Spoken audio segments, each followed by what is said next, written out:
All right, guys, so what I want to go through today is what to do in the interim or in the time period between when you've been given some type of diagnosis and you figure out you're going to have a surgery, right? So this is basically for that instance or for that case when you know you're getting surgery. Maybe it's 3 weeks until you get it, 4 weeks, 6 weeks until you get it, but you know that you're going to get it.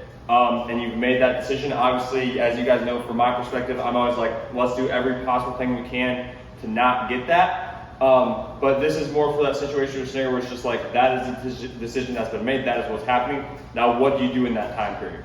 And so the way that I think about that time period is we want to take and we want to get the tissue in as good of a condition as we possibly can before you actually get the surgery. Because what is important to understand is that when you have an injury, that injury is then going to affect all that tissue around it. In the sense of, if we take an example of an ACL, right? Let's say you tear your ACL, and because of the tear of the ACL, you're not able to walk as well as you normally can. You're not able to train the way that you normally can. And so let's say in this 3 week, 4 week, 6 week time period between when you have the injury and then when you have the MRI and you're like, okay, I'm getting surgery, but it's a couple weeks out.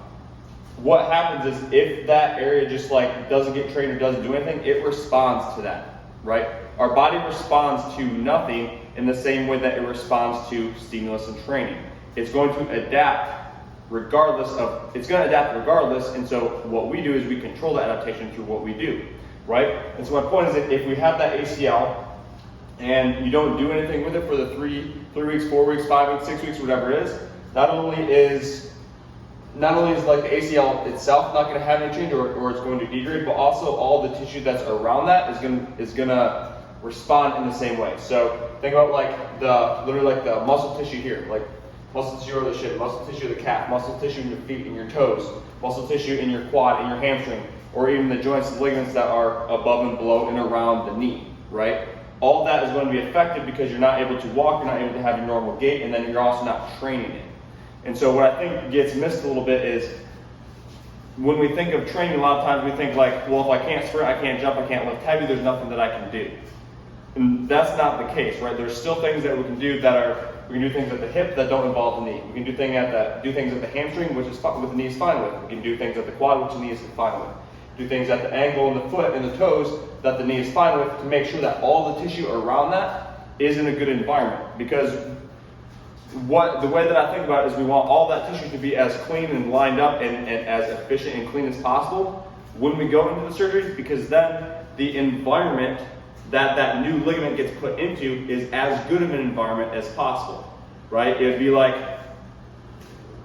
I don't know, trying to think of like, it'd be like if you're going to get something done like a heart transplant or something, and you're like, well, for the next 3 weeks, I'm just going to eat absolute trash food, and it doesn't matter because this doesn't really make sense. But I'm getting a heart transplant anyway, so it's not going to matter. You eat like trash for the 3 weeks, like that is then going to put an environment that has basically been fed trash for the last 3 weeks, right? And so it's the same thing with this. If we don't use it, if we don't do anything, that tissue adapts or responds to that non-use. And so that new ligament or that new tissue or that new whatever your surgery is that's going to be put in there is going to now be housed within that environment. And so we want that environment to be as clean and efficient as possible, right? Because what also happens is when we have an injury and that tissue gets affected, a lot of times what happens is like, if we take an elbow for example, if we have a UCL tear, right? The tissue that is in the forearm is generally going to adapt to that by not being able to contract fully because it needs to protect that area, maybe in the bicep and tricep a little bit, right? Those aren't going to be able to like fully shorten, fully lengthen. You're not going to be able to fully use those if you just like don't do anything with it, right? Or if we think that like a bench or a push-up or an overhead press or those things are the only thing that we can do for training, and we just completely stay away from everything, that tissue is literally going to, when you go into the surgery, that tissue is literally going to be at a lower level of function, and then the new ligament that gets put into that environment is going to now be housed in that environment. And so what we want to do is get the whole environment around that to be as clean, as good, and as working as efficiently as possible, so that when that new tissue gets put in, when that new piece of ligament, when you get that new configuration in, you can control everything around it as cleanly as possible. And so that means like, in that example, if you have something that's wrong with your elbow and it hurts to do certain things, like let's say you can't do it at the top of a pull-up. Okay, great, we can probably still do some level of joint moves at the elbows for 100 reps, 300 reps, 500 reps, 700 reps, whatever it is. Like get that moving extremely efficiently, so that by the time you go into surgery, like every joint that is the affected joint if you can, but then also the joints above, below, and all around the body, those are working extremely clean, and you're in as good of a position as possible to then receive that surgery, right? And so it's not a matter of,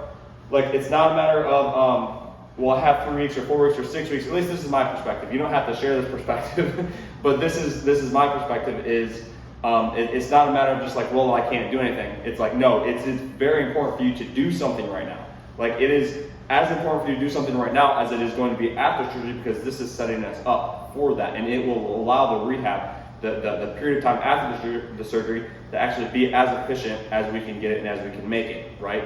So it's not just like a fluff off, like, oh, it doesn't really matter. It's like, no, this is a time where we can actually create real change in your body, get all of those tissues, ligaments, joints working cleanly, so that we'll put you in the best position possible for after the surgery. Let's see if I have any additional notes. I mean, I think the only other thing that I have here is, like, overall, clear out all the gunk possible to allow surgery and following rehab to go as smooth as possible. And then also, we want to be able to train the rest of the body, because, and with intensity too, right? So, you know, if your knee is the thing that's affected or your elbow is the thing that's affected, we still want to train what we can of the body with as much intensity as we can. Because I'm sure that you guys have reality on this, but if you get, let's say you get sick for like 5 days and you can't do anything, you basically like lay in bed.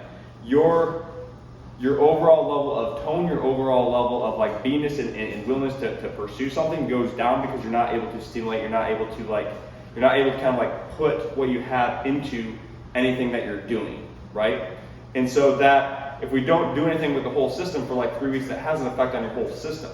So we want to, if the knee's affected, we can still do upper body impulses, or for example, upper body impulses where like we're seriously challenging your survival, like 3 sets of 100 for all the impulses that we can do.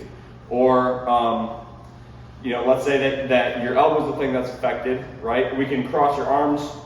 We can cross your arms here. We can still go sprint and jump and have absolutely zero negative effect on the elbow. Where we're asking you to output, like to use the CNS to fire fast and to actually create output. We're not just like babying the whole system. And what that does is it keeps that fresh in your system, so it doesn't just all downgrade and go downhill, right? And that is going to be beneficial for you when you get into the surgery, when you get into the rehab, because you've been using this thing and everything's like flowing and being used in it, versus just being like, I'm not gonna do anything, I'm gonna go sit on the couch and just like wait because whoever told me that I can't do anything. There's so much that we can do in that time period that's gonna be beneficial and good for you. Again, that's my perspective. I found it to work very well. Like this last piece, this is an example. This is Joseph. He had it wasn't a full labrum repair, but I think he had his shoulder cleaned up. And so his surgery date was on May 2nd here. He was training, as you can see, like up top, he was training for 4 weeks, 1, 2, 3, 3.5, 4 weeks before his surgery date. And then I had a note, it was like May, like here, we're doing fairly regressed stuff in the sense of like a lot of joints, a lot of impulses, etc., because he just had the surgery. And then you can see like later on by, I think, what's the note that I made? Just have a couple examples. The 28th and the 29th. 28th here, we have him going through,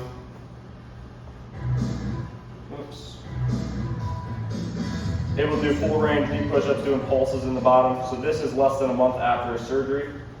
And then on the next day, which is when I had the next note, he's able to go, bench with like, incline bench with like good intensity and good run of load and good run of weight, right? So he's progressing really well. This is actually, it's fairly recent.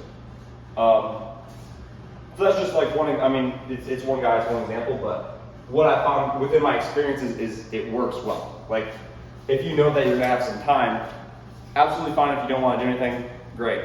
But if you're like, I wanna do everything I can to get myself prepared, then there are things that we can do that is going to be beneficial for you, and it's gonna be better than not doing anything. And even with the affected areas, usually there's something that we can do to train that affected area. Like we can regress it as much as we need to regress it to be able to get stimulus and still get good things into that, so that you're as prepared as you can be when you go into the surgery to set you up for that.